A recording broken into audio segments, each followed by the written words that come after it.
En fait, ce matin, j'ai parlé, en fait, dans les conférences. Ce matin, on avait une conférence sur ce thème avec plusieurs médecins.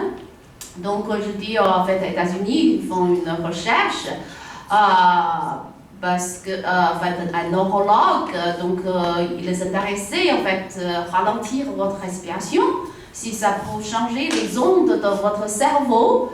Donc, en fait, la recherche prouve quand vous n'avez pas peut-être des gens très stressés, donc au niveau de votre cerveau, c'est dans l'état de bêta, c'est-à-dire vraiment beaucoup de stress. Donc, ils font 6 semaines de travail, de respiration ralentir à cette façon-là, abdominale. Donc, c'est le plus efficace, en fait, respiration pour déstresser la vie quotidienne. Donc, en fait, le résultat, 6 semaines après, qu'est-ce qui se passe dans leur cerveau? Et ça remonte le niveau de alpha. Et aussi, donc, il a aussi, en fait, regardé un maître Qigong ou Yoga. Dans leur cerveau, c'est quoi? C'est l'état de delta. Voilà. Donc, ça remonte, c'est-à-dire pourquoi vous n'arrivez pas à dormir le soir. Parce que c'est le problème, vous voyez, les ondes, c'est toujours dans l'état de bêta. Mais vous ne pouvez pas dormir. Et si vous travaillez à cette façon de respiration, ça vous permet de vraiment calmer aussi, en fait, le système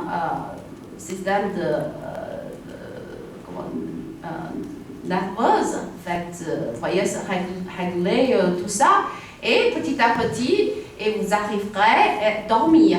Et aussi en Chine, on dit ralentir votre respiration, ralentir votre vie. On est toujours comparé 3 animaux. Donc, 3 animaux, c'est quoi? Le chien. En général, on constate que le chien expire autour de 28 fois par minute, d'accord? Et humaine, on est 18 fois par minute. Et par rapport à une tortue, c'est 2 fois par minute. Aujourd'hui, je regardais les gens, à l'intérieur du cerveau, il y a beaucoup moins d'oxygène et aussi du sang par rapport à il y a 30 ans. Pourquoi? Parce que les gens, aujourd'hui, n'inspirent plus. Trop de stress, premièrement, et deuxième, trop de machines. Vous voyez, les gens, des intentions trop à l'extérieur. Quand vous regardez des choses, vous voyez, tellement, vous voyez, c'est comme si une sorte qui vous tirait beaucoup de votre attention, et sûrement vous n'êtes pas inspiré. Vous avez oublié d'inspirer, d'accord? Je dis notre nez, il n'y a pas la porte, c'est totalement ouvert. Ouvert, ça veut dire quoi? Il faut inspirer. Ok? Donc, vous voyez, dans les yeux, il y a la porte. On peut ouvrir et fermer. La bouche, pareil. Pourtant, le nez, ouvert 24 heures. Il faut inspirer. Donc, c'est-à-dire, vous verrez n'importe quelle émotion, et quand vous êtes paniqué, première chose, vous êtes bloqué, c'est votre respiration. On n'inspire plus. Donc, c'est pour ça qu'on n'inspire plus tout de suite. Ça crée du stress, ça crée des maladies. Et c'est aussi, si les gens ont des maladies, ça devient encore plus grave. Même, il y a beaucoup de gens, avant de mourir, tellement paniqués, ils n'inspirent plus. Vous voyez, donc c'est accélérer la mort. Donc, tout est possible. Donc, c'est pour ça, donc, inspire. Et donc, notre respiration, vous voyez, inspirer, expirer, c'est comme une horloge. Donc, pendant la journée, si vous ne le faites pas, au moins, avant de dormir, il faut régler, c'est comme s'il faut régler votre horloge. Vous voyez, inspire, expire. Puis, parce que dans la journée, c'est possible, parce que notre respiration est contrôlée dans la journée par 2 systèmes, consciemment, inconsciemment. C'est-à-dire, consciemment, je voudrais inspire une façon ralentir, vous pouvez le faire. Donc, de temps en temps, vous dites, oh, je n'ai pas besoin d'occuper mon respiration. Peut-être c'est aussi, en fait, il fait tout seul. Le problème, c'est le soir. Quand vous dormez, si vous ne réglez pas dans la journée, c'est très facile, ça crée des problèmes la nuit.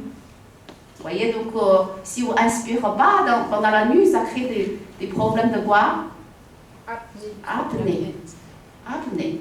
Donc, beaucoup de gens pensaient apnée, c'est le problème du soir. Non, c'est sûrement cette personne-là déjà avoir de l'apnée dans la journée pendant des années, ça va déclencher le soir.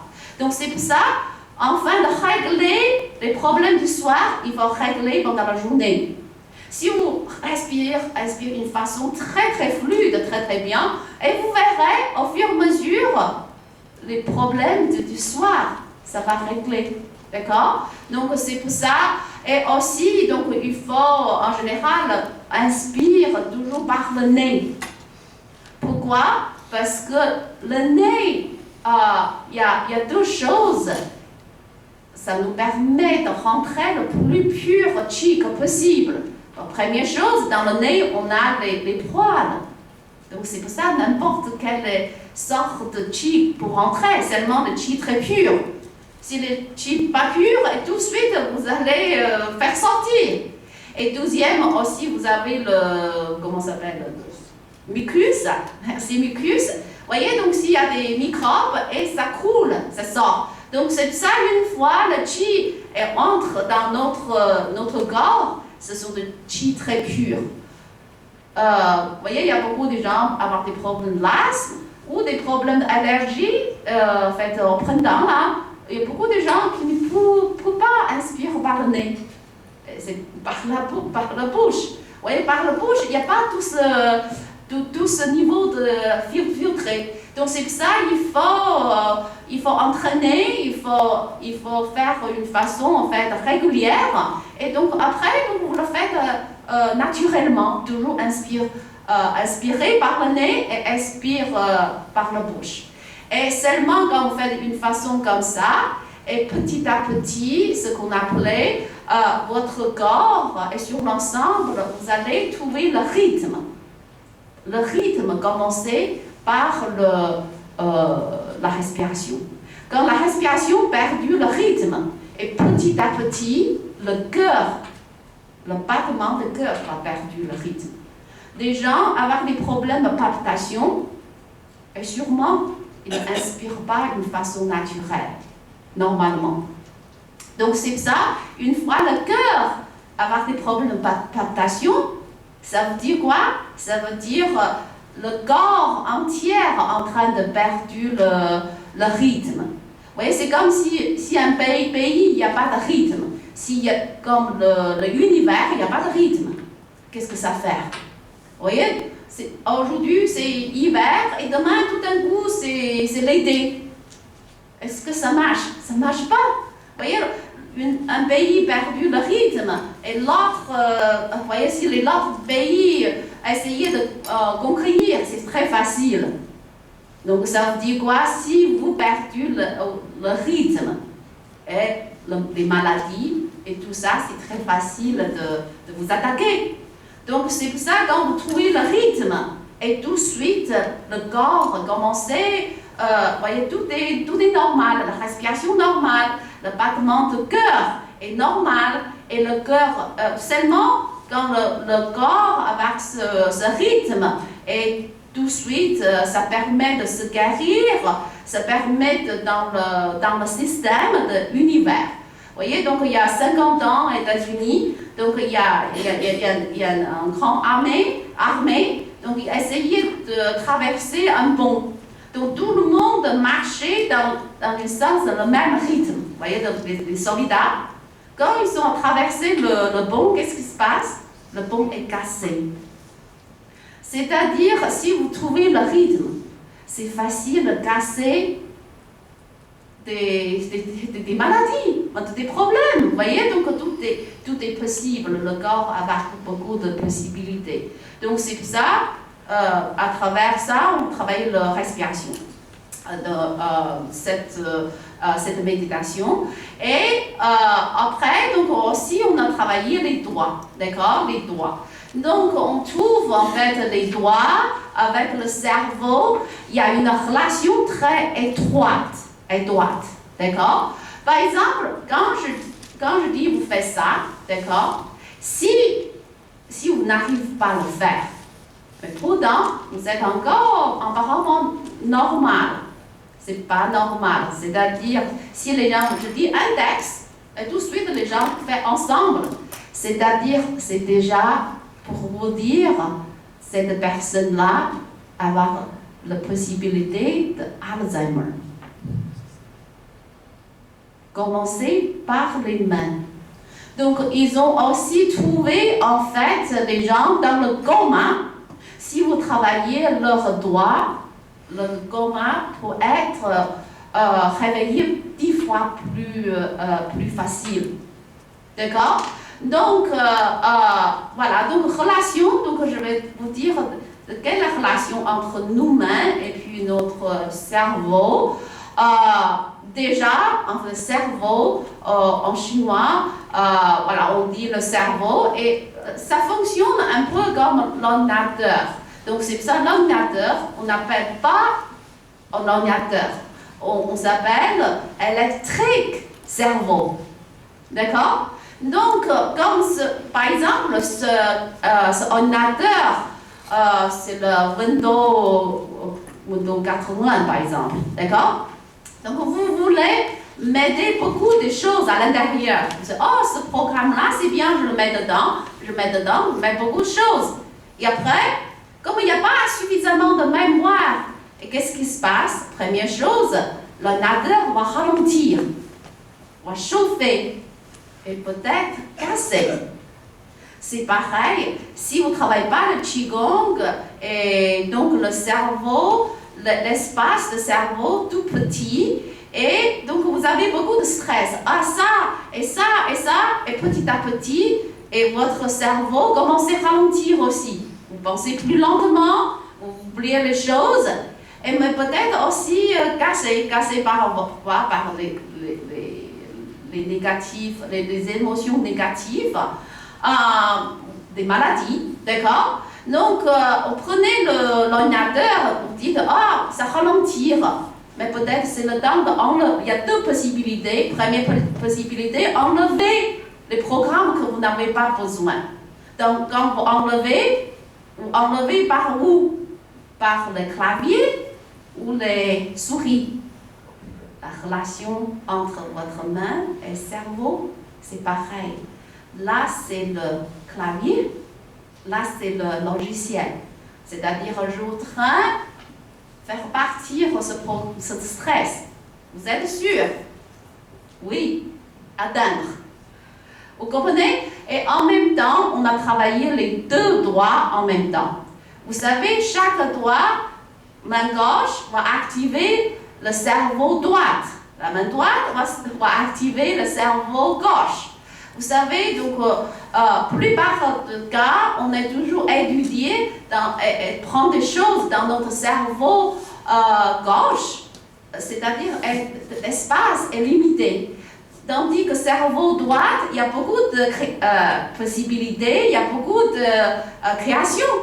Donc, c'est pour ça que quand vous travaillez les deux ensemble, c'est comme si vous allez mettre plus de mémoire dans ce ordinateur. Donc, c'est pour ça, en fait, j'ai toujours fait une sorte de blague. En même temps, c'est vrai. Je dis, avant de pratiquer le Qigong, votre cerveau, c'est comme Windows 80. Et après, donc, et votre cerveau peut être Windows 5000. Donc, c'est-à-dire, vous aurez plus de possibilités et plus d'espace parce que vous activez votre cerveau droit. Donc, donc quand le cerveau droit est activé, en fait, il y a une neurologue, je ne sais pas si vous connaissez cette femme, en fait, elle est quand même connue, très connue aux États-Unis. Donc, je crois une fois, elle a eu un accident, donc son cerveau gauche est totalement blessé. Et du coup, donc, elle a découvert le cerveau droit.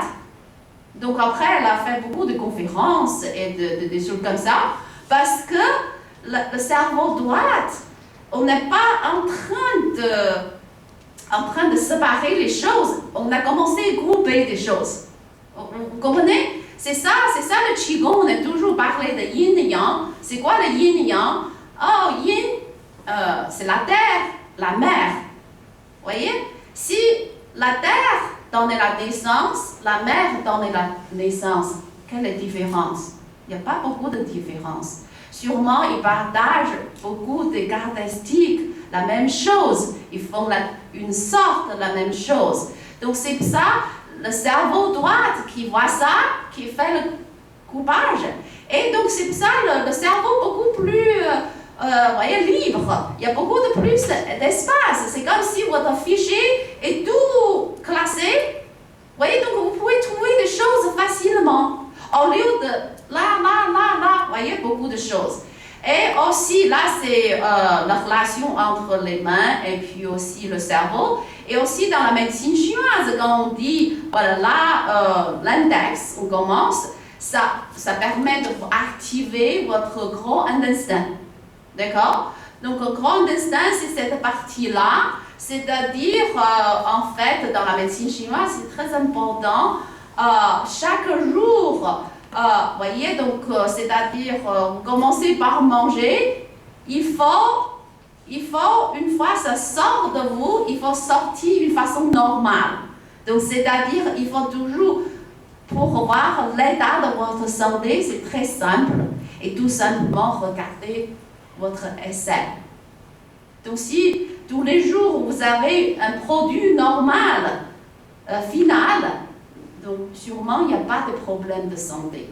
Ce doigt-là, c'est quoi? C'est index. Index, c'est quoi? C'est-à-dire la direction de digestion. On commence, il faut le drainage. Vous voyez, ça part très fluide, d'accord? Et ça permet d'activer tout de suite cette partie-là. Et après,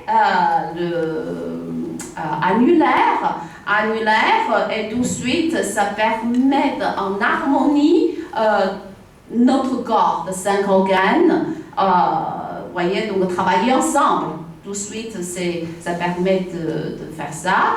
Après, le petit doigt, ça permet aussi, en fait, activer les énergies du cœur et en même temps aussi les reins. Donc, tout de suite, ça circulait au niveau de cette énergie-là. Et le majeur, c'est le maître du cœur. Et tout de suite, maître du cœur, c'est quoi? Tout de suite, surtout si vous avez beaucoup de dépression, des émotions négatives. Donc, vous devez souvent bouger votre majeur, parce que majeur, ce qu'on appelait maître du cœur, c'est une méridienne de quoi? Méridienne de joie. De joie, happiness. Joie. La joie. Joie, c'est difficile. Voilà. Donc, c'est-à-dire, une fois quand vous êtes beaucoup de joie, en fait, et tout de suite, ça va vous offrir tous les méridiens. Donc, c'est pour ça qu'on dit c'est le maître du cœur. Cette méditation, si vous le faites, vous savez à quelle heure? Entre 19h à 21h. 18h à 21h, c'est quoi? C'est l'heure de maître du cœur. D'accord? Ce qu'on appelait aussi le happy hour. Du nom happy hour? Voilà. Là c'est vraiment happy hour. Et en fait, surtout les gens avec des dépressions, il faut bouger le doigt milieu à cette heure-là. On m'a parlé ce matin de la méditation et du mindfulness. Quand je vois la pénétration du mindfulness à l'hôpital par rapport à d'autres techniques, on peut s'interroger. Maintenant, j'aurais tendance à dire non. Il y a un marché, il faut être clair, il y a un marché du bien-être et du développement personnel, mais il y a des besoins réels sur le stress, le vieillissement, les remises en forme, la concentration, l'attention, etc. Et on a des publics qui évoluent, c'est-à-dire qu'on est passé d'un public qui était sinophile au départ, à des New Agers, et puis aujourd'hui, ça s'étend au grand public, à monsieur tout le monde. On n'a pas une ville où on n'a pas quelqu'un qui fait des cours de Qigong dans le club du 3e âge, voire. Il y a un problème de consumérisme, c'est-à-dire qu'il y a une volatilité des pratiques et qu'il y a une recherche d'efficacité immédiate. Ah, je fais du Qigong, bon, ok, j'ai fait 3 séances, ça marche pas, j'ai rien. C'est un vrai problème. Des attentes qui sont parfois fantasmatiques, les fabuleux pouvoirs du Qi sans pratique, c'est bien, l'illumination en dit-son, c'est pas mal, mais bon. L'exotisme, on l'a évoqué. La confirmation par la science, ça c'est une grande demande aujourd'hui, c'est ce qu'on appelle chez nous l'épistémologie du New Age. Faisons des trucs mystiques, exotiques, mais alors il faut que la science, qui par ailleurs, comme le progrès est totalement condamné, mais nous confirme quand même que le truc ça marche, quoi. Il y a des ondes cérébrales, donc ça marche. Je suis un peu caricatural, mais pas loin. Un problème de définition, de quoi on parle? Qigong, Neigong, Daoyin, Neidan, Yangshen. L'essentiel, c'est de les pratiquer. Alors, est-ce que c'est une pratique thérapeutique? J'aime beaucoup, tu connais ça? Santé mentale. Santé mentale qui a utilisé le logo, enfin qui utilise un tai chi stylisé, et vous l'avez aussi dans l'association des psychothérapeutes français. C'est très intéressant. Est-ce que c'est une pratique de bien-être, une pratique thérapeutique, une pratique de développement personnel, une pratique spirituelle? Ça peut être les 4. Pour conclure, d'une certaine façon, on retourne à l'origine. Pourquoi? Il y a 25 siècles, quand les Chinois ont inventé le Taoïsme, qu'est-ce qu'ils nous ont dit? On se pose une question sur le vieillissement, pourquoi on vieillit mal? Et c'est qu'une des pratiques de Yangshen. Pourquoi faire? Pour préserver sa vie et avoir une vie longue et en bonne santé. Le Qigong aujourd'hui, c'est la continuité de ça. L'objectif est le même, avoir une pratique qui permette une vie longue et en bonne santé, mais en même temps, et c'est ça le problème, c'est que ça a été souvent découplé de la vision globale. C'est-à-dire qu'on l'a découplé des autres méthodes de Yangshen. Si on fait du Qigong, mais qu'on ne fait pas attention à son rythme de vie, à sa diète, à sa sexualité, etc., on n'a qu'un des éléments du puzzle. C'est souvent accouplé et confondu aussi avec des visions spiritualisantes, vous en faites ce que vous voulez. Mais Chuang-Tzu nous rappelait que c'est qu'une pratique mineure. Enjeu culturel, pourquoi? Parce qu'il y a l'influence américaine qui domine aujourd'hui le marché. Une grande partie des ouvrages de Qigong sont des ouvrages traduits, comme pour les ouvrages de Tai Chi d'ailleurs, ou les ouvrages sur le taoïsme des Américains. Une dimension de soft power. Aujourd'hui, c'est un enjeu pour la Chine. C'est pas un hasard si la Chine essaye de développer la médecine chinoise. Ça, c'est pas notre problème. Difficulté de l'interculturalité, des problèmes de compréhension, des problèmes de traduction. Et pour terminer, le problème de l'intégration d'une thérapie chinoise à la médecine occidentale, c'est un retour à la question que posait le père Amiot. Ça serait bien que les médecins examinent sans préjuger ce qu'il faut en penser. D'où l'importance du PRC. Voilà.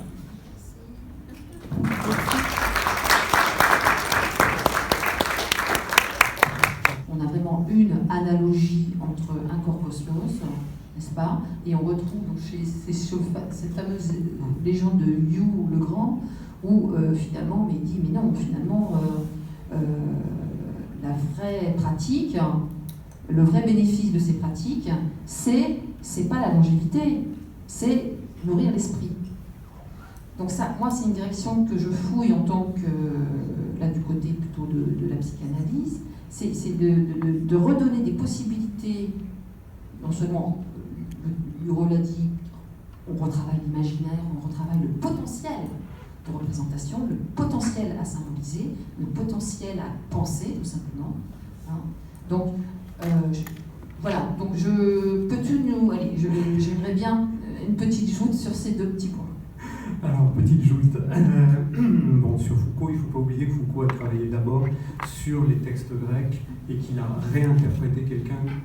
Vous trouverez ces ouvrages qui sont remarquables sur la pensée grecque antique qui s'appelle Pierre Hadot.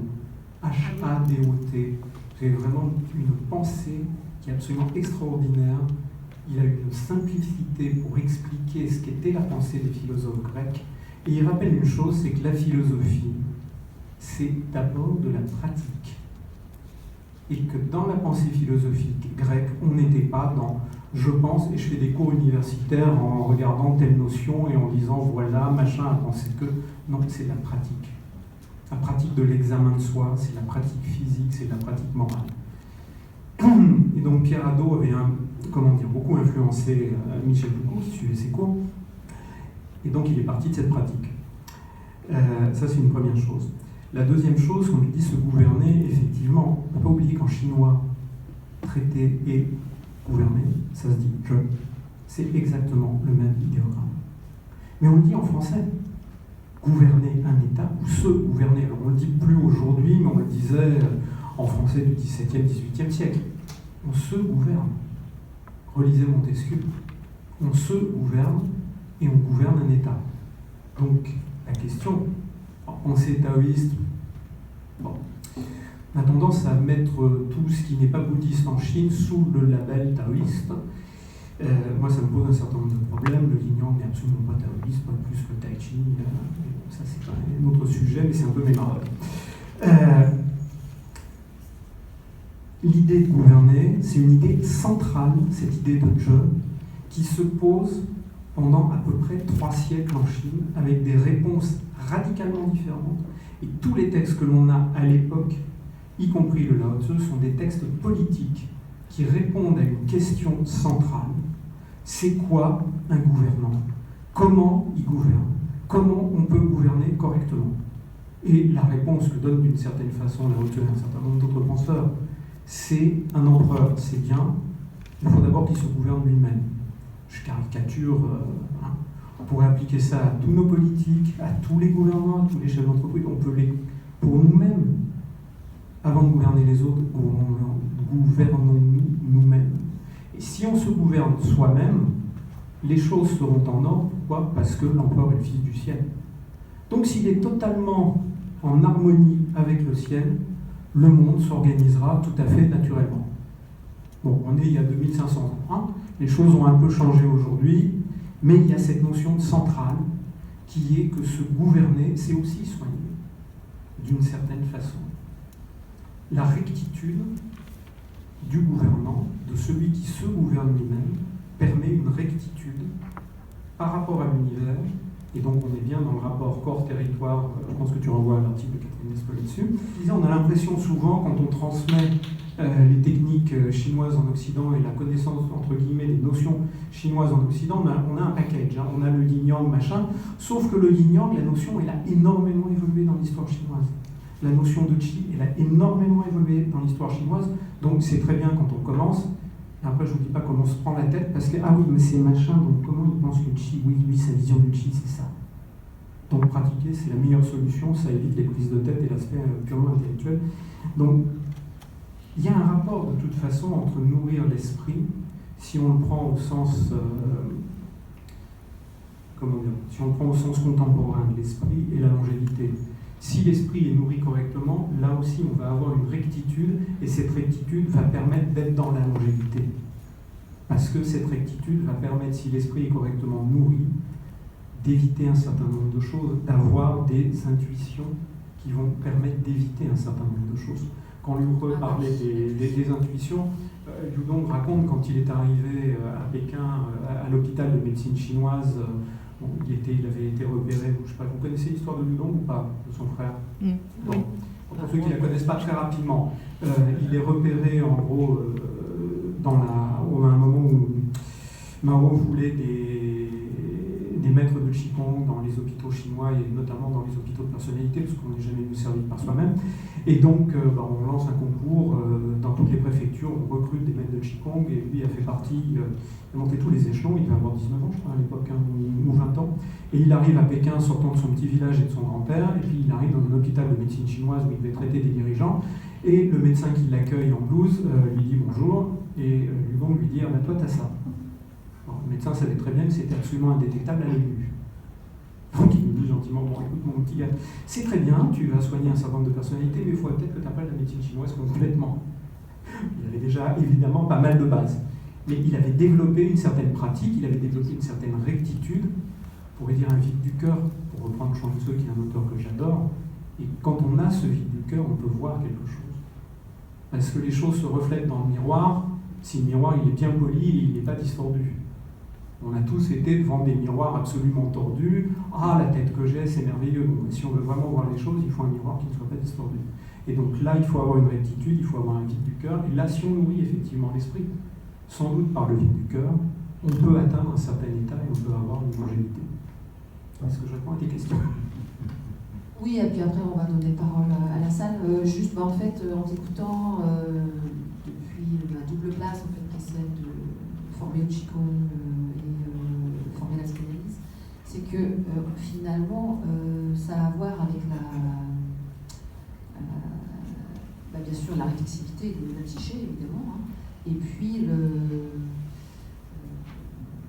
la fonction miroir dont on a parlé, et puis alors c'est la fonction structurante. Moi, je pense que le Qigong, en tout cas avec les patients, est une aide, assurerait une fonction structurante quand c'est bien fait, quand ça se passe bien. Quand ça se passe bien. Parce qu'évidemment, Catherine Despeux en a témoigné dans nos différents entretiens lors de ma préparation de thèse. Elle a vu des gens, excusez-moi l'expression, se percher parce que selon la structure psychique des personnes, évidemment, quand on commence à aller dans des pratiques du corps, quand on commence à aller sur le psychosomatique, sur la sensorialité, évidemment, on peut contacter des émotions qui ne sont pas forcément transformées, assimilées, et on peut avoir des accidents, des dérives psychologiques ou passage à l'acte, je ne sais pas. Donc c'est vrai que moi j'encourage les analyses de pratique. Je pense qu'on est à un moment où justement le Qigong en Occident touche de plus en plus de gens, mais qu'est-ce qu'on fait de ces émotions? Qu'est-ce qu'on fait de toutes ces sensations contactées en allant pratiquer intensément? Pour des espaces de parole, ça peut être aussi intéressant pour étayer. Voilà. Donc, et je pense que le Qigong a une fonction d'auto-étayage. D'autothérapie, donc c'est apprendre à faire par soi-même. Donc effectivement, au début, ça passe par une transmission. Donc évidemment, on a tout intérêt à s'assurer de l'enseignant, du maître de Qigong qui va nous passer sa technique. Lui doit être de lignée familiale, c'est la moindre des choses. Fonction structurante, moi ce que j'aime, j'ai fait un peu d'anthropologie psychanalytique, c'est le thérapeute ou l'enseignant, il est à une place de gardien des principes de civilisation. Gardien des principes de civilisation, c'est-à-dire qu'il a complètement assimilé ce dont il parle, il l'a reçu, on est sur du symbolique et une pratique travaillée. C'est pas conceptuel, c'est pas intellectuel, c'est travaillé. Donc, cette fonction structurante ne peut jouer que si, effectivement, les bases sont maîtrisées. Et dans l'entretien avec Catherine Despeux, par exemple, elle nous montre bien que dans la pratique du Qigong, c'est d'abord un placement du corps dans l'espace, avec des règles codifiées, ensuite une méthode qui reste celle de l'Iguzel, malgré tout, la triple discipline, un entraînement sur l'inspire et l'expire. Donc, vous voyez, on est vraiment dans le code, une application. Et si on pratique de cette façon, alors quelque chose se met en place. Tiens, pour revenir un petit peu sur Foucault, et ça sera mon mot de la fin pour après échanger avec la salle, Foucault nous disait que notre subjectivité était structurée par notre rapport à la vérité. Je crois que c'est exactement ça. Notre subjectivité, la sentimentale quelque part, est structurée par notre rapport à la vérité. Donc, quelle que soit la technique que l'on utilise, si c'est biaisé, si c'est un foutoir sans nom, et bon, ton travail de thèse a vraiment consisté à faire ce nettoyage, voilà, où est-ce qu'on met les pieds? Donc c'est vrai que